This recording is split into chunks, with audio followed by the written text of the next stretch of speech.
अहमदनगर जिल्ह्यातील नेवासा तालुका हा संतांची पावनभूमी म्हणून ओळखला जातो.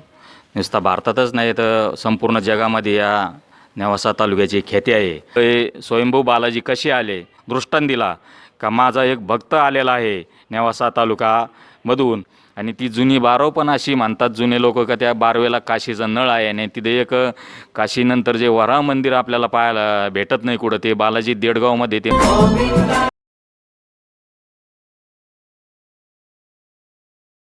अहमदनगर जिल्ह्यातील नेवासा तालुका हा संतांची पावनभूमी म्हणून ओळखला जातो.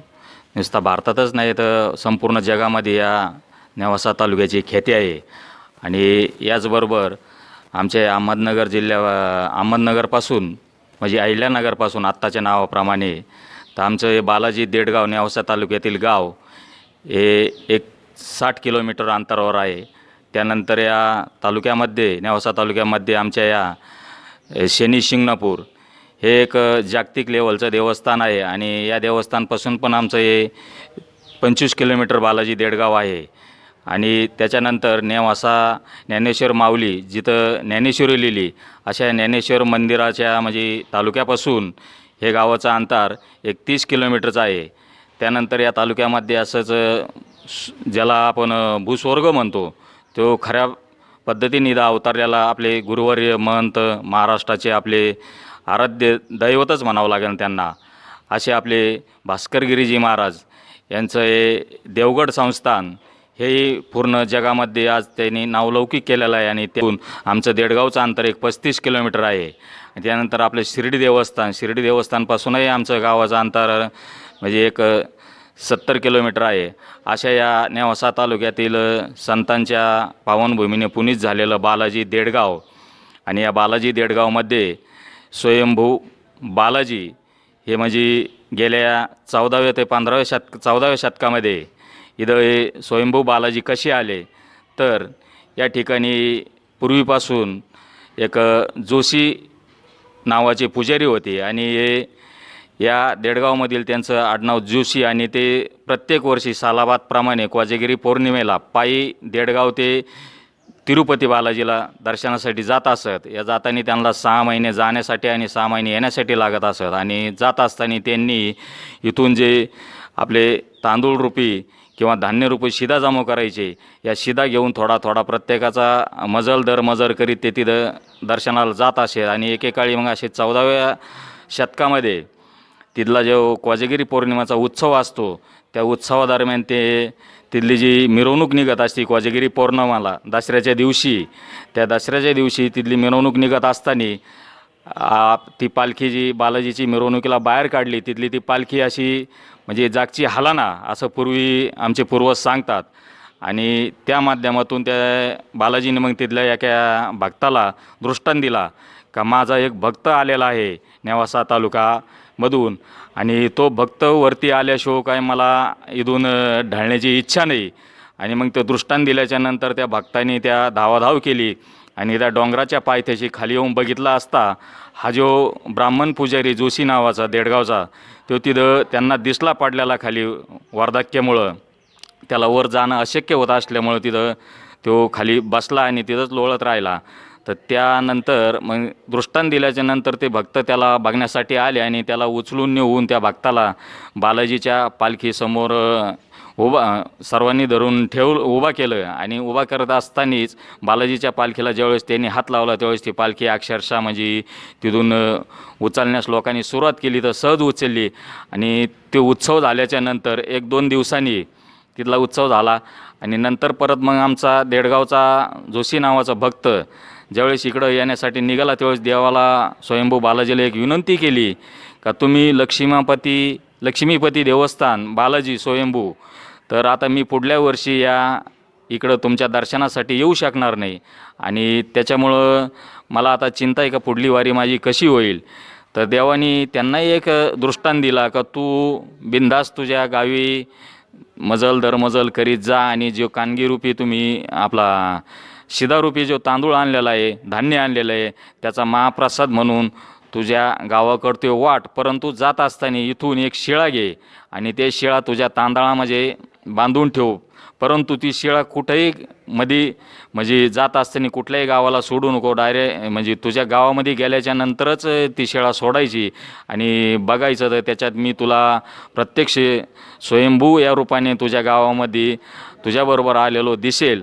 आणि हाच दृष्टांत तिथं आल्याच्या नंतर दरमजल करीत तो पुजारी आमच्या गावामध्ये एक बारव आहे आणि ती जुनी बारव पण अशी म्हणतात जुने लोक का त्या बारवेला काशीचा नळ आहे. आणि तिथे एक काशीनंतर जे वराह मंदिर आपल्याला पाहायला भेटत नाही कुठं, ते बालाजी देडगावमध्ये ते मंदिर आहे. आणि त्या मंदिराच्या बारवेमध्ये ते आल्याच्या नंतर पुजारी मजल दरमजल करीत तिथं त्यांनी स्नान करण्यासाठी थांबले आणि आपल्या जवळील ते शिद्यारूपी ते धान्य होतं ते सोडलं, तर त्याच्यात अक्षरशः स्वयंभू बालाजीची मूर्ती त्या शेळेमध्ये प्रकट झालेली दिसली. अशी ती गंडके शेळेपासून तयार झालेली बालाजीची स्वयंभू मूर्ती. आणि मग त्याला चिंता पडली का आता ही मूर्ती आपण काय करायचं. तर ते तिथं मुक्काम केल्याच्या नंतर परत आमच्या गावच्या म्हणजे पूर्वज सांगतात की गावचा जे पाटील असते त्यांच्या स्वप्नामध्ये ते बालाजीची दृष्टांत दिला का मी तुमच्या पुजाऱ्याबरोबर आपल्या देडगावमध्ये आलेलो आहे आणि माझी एक सायवाद्य मिरवणूक काढा आणि ज्या ठिकाणी रथाचं चाक चुरेल त्या ठिकाणी माझी प्राणप्रतिष्ठा करा. आणि मग आमच्या सर्वच पूर्वजांनी तशा पद्धतीनं दृष्टांत दिल्याप्रमाणे त्या मूर्तीची मिरवणूक काढली. आणि मिरवणूक काढीत असताना रथाचं चाक ज्या ठिकाणी चुरलं तिथं या बालाजीची प्राणप्रतिष्ठा करण्याचं ठरवलं. आणि मग पूर्वजांनी इथं छोटंसं एक मंदिर बांधलं, दगड माती आणि खानाचं सुरुवातीचं मंदिर होतं. आणि त्या मंदिराचा मग यथोचित सगळे गावकरी परिसरातील भाविक भक्त येऊन स्वयंभू बालाजी इथं देडगावमध्ये प्रकटले. त्याच्यामुळं सर्वच इथं गर्दी होऊ लागली आणि तेव्हापासून आमच्या बालाजीची स्वयंभू बालाजीची यात्रा कोजागिरी पौर्णिमेच्या दिवशी जशी तिरुपतीला यात्रा होते त्याच दिवशी त्याचप्रमाणे बालाजी देडगावची तिरुपती बालाजीप्रमाणे यात्रा इथं बालाजी देडगावमध्ये सुद्धा आम्ही भरवतो. आणि या यात्रेचा कालावधी आपला दसऱ्याला घट बसल्याच्या नंतर एक 5व्या दिवसापासून सुरू होतो. तर इथं 7 दिवस सप्ताह चालतात. आणि 7 दिवसाच्या सप्ताहामध्ये या सप्ताहाचं एक वैशिष्ट्य आहे की इथं 2 काले होतात, एक सप्ताह काला आणि एक तीर्थप्रसादाचा काला. आणि या सप्ताहामध्ये नामवंत महाराष्ट्रातील ख्यातनाम कीर्तनकार यांचे कीर्तनरूपी सेवा आम्ही ठेवतो. आणि या सर्व करत असताना गावकऱ्याचा परिसरातील सर्वच भाविक भक्तांचा आम्हाला खूप मोलाचं सहकार्य लाभतं आहे. आणि वर्षभरातील परत इथले कार्यक्रम दर एकादशीला इथं भजन कीर्तन आणि द्वादशीला इथं पंगत असते, ते जेवणाचा कार्यक्रम होतो. त्याच्यानंतर पौर्णिमा देवस्थानची म्हणजे पौर्णिमा दर पौर्णिमा इथं आम्ही उत्साह साजरा करतो. नगर जिल्ह्यातून येणाऱ्या भाविकांसाठी महाप्रसाद असतो पौर्णिमाला ठेवलेला. आणि हा महाप्रसाद जे मानकरी फक्त देडगावातीलच नाही तर पूर्ण जिल्ह्यातील असते, ज्यांनी ज्यांनी पंक्ती घेतलेले आहे ते इथे येऊन अन्नदान करतात. आणि अशा प्रकारे आमचा हा उत्सव एक वर्षभर म्हणजे अखंडितपणे दर महिन्याला एकादशीला पौर्णिमेला आणि यात्रा उत्सवाच्या काळामध्ये दसऱ्याच्या दिवशी छबिना निघतो इथं बालाजीचा. आणि त्या मिरवणुकीमध्ये देडगाव आमच्या 14व्या शतकापासून एक अशी प्रथा पडलेली आहे की बालाजी ज्यावेळेस गावात 8:30 वाजता मिरवणूक काढते संध्याकाळी, त्यावेळेस प्रत्येक घरासमोर सडा रांगोळी आणि प्रत्येक महिला त्या घरातील त्या बालाजीचं औक्षण करतात. आणि त्यावेळेस एक बालाजीला म्हणजे देणगी रूपाने जे आम्ही पैसे देतो त्याला एक पूर्वीपारपासून आमच्या ग्रामस्थांनी कानगी म्हणून नाव ठेवलेलं आहे. आणि त्या कानगीच्या स्वरूपात आम्ही गावकरी बालाजीला देणगी देतात. आणि त्याच्या मोबदल्यात देवस्थानकडून गावकऱ्यांना एक श्रीफळ, भंडारा, खडीसाखर आणि मोतीचूर लाडूचा प्रसाद दिला जातो. हा प्रसाद सर्व गावकरी म्हणजे ज्याच्या त्याच्या घरी गेल्याच्या नंतर दुसऱ्या दिवशी भक्षण करतात. आणि देव पीस दिलेला असतो एक त्या नारळाबरोबर कानगी म्हणून केल्याच्या नंतर तो पीस जे ते आपले लक्ष्मीपूजनाच्या दिवशी त्या लक्ष्मीपूजनाच्या दिवशी म्हणजे लक्ष्मीला खाली आथरतात आणि त्याच्यावर आमच्या गावची लक्ष्मीपूजन आणि दिलेल्या नारळाचं तिथं सर्व पूजापाठ होतो. आणि तिथून खऱ्या अर्थाने आमच्या देडगावची यात्राचं म्हणजे एक असे महाराष्ट्रामधील लौकिक आहे अशा प्रकारे. आणि गेली 1999 साली या देवस्थानचा म्हणजे ट्रस्ट झालं आणि ट्रस्ट झाल्यापासून इथं खूप भरभराट चालू आहे. त्या पद्धतीनं पूर्वीचे आमचे वयस्कर वयोवृद्ध ट्रस्ट असणारे त्यांनी इथं खूप असे प्रगतीपथावर नेण्याचं कार्य केलं. त्याच्यानंतर आम्ही आता नवीन ट्रस्टी दर पंचवार्षिकला ही ट्रस्टी बदलती, पब्लिक ट्रस्ट म्हणून हे आहे. इथल्या नगर जिल्ह्यातल्या आपल्या गावातलेच ट्रस्टी असतात आणि सभासदामधून ट्रस्टी निवडला जातात आणि अशा पद्धतीनं या देवस्थानचा कारभार आमच्या सर्वच्या गावकऱ्याच्या आणि कमिटीच्या आणि सर्वांच्या परिसरातील सहकार्याने अगदीच एकदम म्हणजे उत्साहपूर्ण चालू असतो. आणि हे करीत असताना ट्रस्टी झाल्याच्या नंतर आमच्याकडे इथं कामगार आहेत संजय जयहरी मुंगशे, हेही चांगल्या पद्धतीनं इथं सेवा देतात आणि पूर्ण कमिटी आमची तन मन धनाने या म्हणजे सर्व देवतांच्या सप्ताहामध्ये आमच्या देडगावचं एक वैशिष्ट्य म्हणजे इथं गेली जवळजवळ 8 ते 9 सप्ताह वर्षभरात होत असतात आणि प्रत्येक सप्ताह हा एक म्हणजे नामवंत कीर्तनकाराच्या सेवेतून इथं चालू असतो. असा आमचा बालाजी देडगावचा वैभव आणि त्यांची ख्याती आम्ही निश्चितच आमच्या नुसतं नेवासापुरतीच नाही तर नगर जिल्हा महाराष्ट्र आणि महाराष्ट्राच्या पलीकडे नेण्याचा आम्ही सर्व गावकरी इथली कमिटी हे सदैव प्रयत्नशील असतो. आणि या माध्यमातून आम्ही निश्चितच जसं सिंगणापूर आणि शिर्डी हे नावलौकिक आपल्या महाराष्ट्रात झाले त्याचप्रमाणे हे स्वयंभू बालाजी देवस्थान आम्ही महाराष्ट्रात आणि महाराष्ट्राबाहेर नेण्याचा प्रयत्न करत आहोत. आमची पूर्ण कमिटी या कामात आम्हाला योग्य ते सर्वांना सहकार्य आणि गावकरी वेळोवेळी सहकार्य करतात. आणि इथलं यात्रेतला मुख्य प्रसाद असतो, 7 दिवस पंक्ती असतात सकाळ आणि संध्याकाळ. तो प्रसाद म्हणजे इथला बालाजीचा मुख्य प्रसाद आहे डांगर, भोपळं आणि भात. हा म्हणजे वर्षभर कोणी भोपळं खात नसलं तरी ते यात्रेच्या वेळेमध्ये भोपळं इथं अगदी आवडीने खाल्ले जातं आणि त्या भोपळ्याला कुठल्याही प्रकारचा मसाला नसतो, फक्त मीठ मिरची तयार करून तो भोपळं तयार केलेला असतं. या भोपळ्याच्या महाप्रसादासाठी जिल्ह्यातून इथं भाविक खरं त्या दिवशी गावपंक्तीला येत असतात. अशा प्रकारे आमच्या या देडगावचं वैभव आणि फक्त बालाजीच नाही तर आमच्या गावामध्ये सर्व मंदिरं याच बालाजी मंदिराच्या परिसरामध्ये आहेत.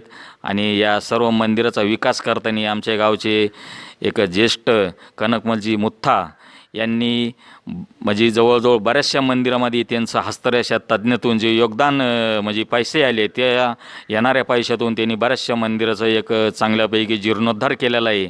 असे कनकमल मुथा यांनाही आमच्या गावकऱ्याचे सदैव म्हणजे यांच्या पाठीशी उभा राहून सर्वांनी सहकार्य केलं त्याबद्दल मी सर्व गावकऱ्याचे आणि आमच्या देवस्थान कमिटीच्या वतीने पण आमच्या गावकऱ्याचे मी धन्यवाद मानतो. मी गेली 7 वर्षापासून इथं सचिव म्हणून काम करत असताना खरोखरच म्हणजे कुठल्याही गावाला असं इतकं सहकार्य कोणी गावकरी करीत नसतील. अशा प्रकारे आमचे गावकरी आणि ट्रस्टी आमच्या कामामध्ये एकमेकाला अतिशय सहकार्य करतात. 7 वर्षामध्ये मला माझ्या जीवनातील आलेला अनुभव आणि माझ्या जीवनात झालेला बदल हाही गावकऱ्यासमोर आहे. त्यामुळं इथं काम करीत असताना मनाला खूपच आनंद वाटतो आणि जीवन सार्थकी ठरल्यासारखं वाटतं. हे काम करीत असताना मला माझे सहकारी अध्यक्ष, उपाध्यक्ष, सर्व कमिटी आणि इथले कामगार वर्ग खूप सहकार्याची भावना ठेवून आम्ही एकत्रितरित्या सर्व उत्सव पार पाडतो.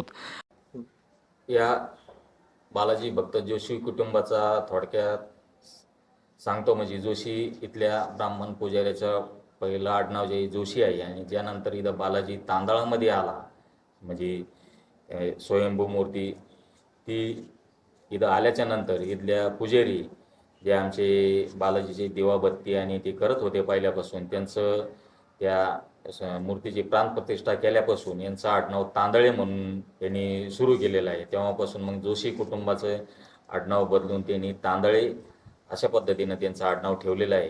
आणि गेले सातत्याने 14व्या शतकापासून इथलं जे तांदळी परिवार कुटुंब आहे हे त्यांच्या 1 वर्षाच्या मानाप्रमाणे आणि इथली पूजा करतात. तर इथले ज्येष्ठ वयोवृद्ध पुजारी आपले बाळदेवा एकनाथ तांदळे आणि त्यानंतर आपले रामदेवा तांदळे, नंतर रत्नाकर दिनकर तांदळे आणि नंदकुमार सिद्धेश्वर तांदळे असे 4 पुजारी इथं वर्षाच्या रोटेशन पद्धतीने इथं पूजा करतात. आणि त्या पूजेच्या मोबदल्यात देवस्थान ट्रस्टकडून त्यांनाही थोडं मानधन दिले जातं. आणि हे करीत असताना निश्चितच सेवाभावी सर्वच इथं संस्था आणि जे तरुण मंडळ असतात तिथं चांगल्या प्रकारे एक सहकार्य ठेवून यात्रेच्या वेळेस सहकार्य करतात. आणि जे तुम्हाला सुरुवातीला सांगितलं की इथला मुख्य प्रसाद तांदूळ आणि भोपळा, या तांदळामध्ये बालाजीची मूर्ती आल्यामुळं इथल्या त्या पुजारीचं नाव तांदळे पडलेलं आहे. आणि जी आज मूर्ती दिसते मुख्य मंदिरामध्ये, जी मूर्ती आहे गंडक शिळेपासून म्हणजे स्वयंभू बालाजीची, ती 2.5 फूट उंचीची मूर्ती आहे. आणि त्याच्याखाली एक छोटी मूर्ती जी आहे का दसऱ्याच्या वेळेस जी बालाजी उत्सवामध्ये पालखीमध्ये मिरवला जातो, तर ती छोटी मूर्ती उत्सव मूर्ती म्हणून तिला संबोधले जातं. आणि ती मूर्ती पूर्ण गावभर, आणि त्याचबरोबर त्याच्याखाली लक्ष्मीपती बालाजीची म्हणजे पत्नी थोडक्यात आपण जे म्हणतो ती पद्मावती, त्या पद्मावती अशी त्या देवीची खाली एक मूर्ती आहे. आणि ती मूर्ती आणि स्वयंभू मूर्ती या दोन मूर्तीचे दसऱ्याच्या वेळेस पूर्ण गावामध्ये मिरवणूक होती. आणि अशा पद्धतीने या देवस्थानमध्ये 3 मूर्ती आहेत. त्यातली एक मूर्ती स्वयंभू बालाजीची, नंतर उत्सव मूर्ती आणि खाली पद्मावतीची मूर्ती. या सर्व मूर्त्या भक्ताच्या नवसाला म्हणजे पावतात. आणि आत्तापर्यंतचा महाराष्ट्रातीलच नव्हे तर महाराष्ट्राबाहेरील जनतेचा सुद्धा इथला अनुभव आहे का बालाजीला नवस केल्याच्या नंतर तो आपल्या नवसाला पावतो. आणि मग इथे येऊन लोक नवस फेडतात. आणि बालाजीला दरवर्षी प्रमाणे लाखो भाविक इथं यात्रेच्या वेळेस जमतात. या ठिकाणी हे बालाजी देवस्थान पूर्वीपासून आहे. हे बालाजी देवस्थान हे स्वयंभू आहे. आणि पूर्वीच तांदळी घराण्यातून पूर्वी बालाजीला जात असतानाच त्यांच्यासोबतच हे बालाजीचं देवस्थान आलेलं आहे. पूर्वीपासून ह्या पुजाऱ्याचा जो काही मान आहे हा तांदळे घराण्यालाच आहे. आणि ह्या ठिकाणी नवीनच ट्रस्ट झाल्यापासून चांगल्या प्रकारची बालाजीची सुखसुविधा झालेली आहे. चांगल्या प्रकारे सुधारणा पण झालेली आहे. आता खूप लांब लांबून भाविक येतात या ठिकाणी बालाजी मंदिराची चांगल्या प्रकारची देखभाल बघत असताना खूप लांबून भाविक येऊन या ठिकाणी दर्शनाचा लाभ घेतात. सकाळी आरती असती, पहाटे काकडा असतो, नंतर देवपूजा, आरती, अभिषेक वगैरे असतात. त्यानंतर दसरा उत्सव असतो, नवरात्र उत्सव असतो, कोजागिरी पौर्णिमेला यात्रेचा मोठा उत्सव असतो, अन्नदानाचंही मोठं ह्या ठिकाणी कार्य होत असतं. आसपास खेड्यातून खूप लांब लांबून लोक येतात. ह्या ठिकाणी डांगर भोपळ्याच्या भाजीचा फार मोठा मान आहे. त्याचप्रमाणे पूर्वीपासून असणारे पंक्तीचे ह्या ठिकाणी मान आहेत. आपल्या आसपास खेड्यातून सगळे भाविक लोक प्रसादासाठी येतात. कोजागिरी पौर्णिमेला ह्या ठिकाणी बारावीमध्ये काशीच्या पाण्याचा एक नळ आहे. ह्या ठिकाणी देव अभ्यंग स्नानासाठी त्या ठिकाणी जातात. पालखी उत्सव खूप मोठ्या स्वरूपात पार पडतो. सर्व गावकरी, भजनी मंडळ, समस्त गावातील सर्व लेझी मंडळ सर्व यामध्ये सहभागी होऊन यात्रे उत्सवाची खूप मोठी शोभा वाढवतात.